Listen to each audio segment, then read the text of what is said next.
ગામના પાણીના મુખ્ય સ્ત્રોત ઉપર ઝેરી કેમિકલ કંપનીનો દહોડો, બાળા માંડવી ગામવાસીઓની કલેક્ટર કચેરીએ રજૂઆત. મારું નામ એડવોકેટ ડીએલ ગઢવી છે. હું બાળાનો વતની છું અને આજરોજ અમે કલેક્ટર કચેરીએ એક બહુ મહત્ત્વના મુદ્દાની રજૂઆત કરવા માટે અહીં આવેલા હતા. જ્યારે ગુજરાત હેવી કેમિકલ્સ એટલે કે GHCL સામે જે બાળાની અમારી લડત ચાલી રહી છે, પ્રકૃતિ અને અમારી જે પરંપરાગત રોજગારી છે, અમારા જે મુખ્ય પાણીના સ્ત્રોતો છે અમારા પશુધન માટેના, એ બચાવવાની જે લડત છે એ અંતર્ગત આજે અમે રજૂઆત કરી છે. બાળાની સીમની અંદર કંપનીએ પોતે જમીન જે લેન્ડ પ્રાઇવેટ પરચેસ કરેલી છે તેની બાજુમાં શ્રી સરકાર જમીનો આવેલી છે.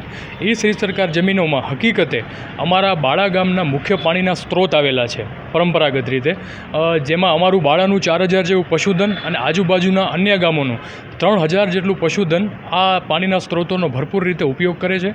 અને અંદાજિત સમજી લ્યો કે આ ગામની મુખ્ય વસ્તી જેના પાણીના સ્ત્રોતમાં નાના નાના ચેકડેમ, તળાવડીઓ અને અનેક એવા સ્ત્રોત આવેલા છે, એની આજે અમે રજૂઆત કરેલી છે કે 2017માં જ્યારે નવી પ્રમોલ્ગેશન પડી એ અંતર્ગત આ કોઈ ચેકડેમો કે તલાવડીઓ કે પાણીના સ્ત્રોતો એ નોંધાયેલા નથી.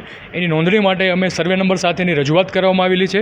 કારણ કે અમને એવું લાગી રહ્યું છે કે આ એક કંપનીનું કારસ્તાન છે. કારણ કે આ કંપનીના MOU પણ 2017માં થયેલા હતા.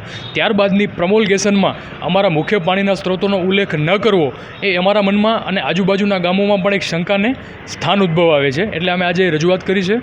અને આ તકે હું માંડવી તાલુકાના ખાસ કરીને જે કાંઠાળપટ્ટી આપણે કહીએ છીએ, માંડવીથી કરી અને જખૌ સુધીની તે અનેક ગામોમાં આપણે ગત સરકાર અને આ સરકારમાં અનેક એવી યોજનાઓ આવેલી કે જેમાં તળાવો અને ચેકડેમોનું નિર્માણ થયું છે. જેમ કે મનરેગા યોજના હોય, સુજલામ સુફલામ યોજના હોય કે અટલ ભૂજલ યોજના હોય. આ અંતર્ગત ઘણા બધા ખોદકામો કરી અને નાના મોટા સરોવરો બનાવવામાં આવ્યા છે, ચેકડેમો બનાવવામાં આવ્યા છે. એટલે આપણે એક જાગૃત નાગરિક તરીકે અને એક ગામવાસી તરીકેની અને જો ચૂંટાયેલા પ્રતિનિધિઓ જે તે ગામના હોય એને રજૂઆત કરી અને આ બધી વસ્તુઓ લેન્ડ રેકર્ડમાં ચડે અને આ બધી વસ્તુઓનો ઉલ્લેખ કરવામાં આવે એ આપણી એક નૈતિક જવાબદારી છે. એ માટે અમે આજે આ મુહિમ ચલાવી છે. એટલે ખાસ કરીને હજી હું મારી વાણીને વિરામ આપવા પહેલાં વિનંતી કરું છું, રજૂઆત કરું છું માંડવી તાલુકાની પ્રજાને કે આવી અનેક કંપનીઓ આવશે આપણી પ્રકૃતિનો ભરડો લેવા માટે, આપણા પશુધનનો ભરડો લેવા માટે, આપણી જે પરંપરાગત ભાઈચારા સાથે આપણે રહીએ છીએ, રોજગારી સાથે, એની ઉપર અનેક આવા હુમલાઓ થશે કંપનીઓના. એ બચાવવા માટે આપણે જેટલા કાગળો ઉપર મજબૂત થશું અને આપણા જે આ પરંપરાગત પાણીના સ્ત્રોતો છે જે પ્રકૃતિએ આપણને પ્રદાન કર્યા છે એનું જતન કરીએ અને એની નોંધણી કરાવીએ.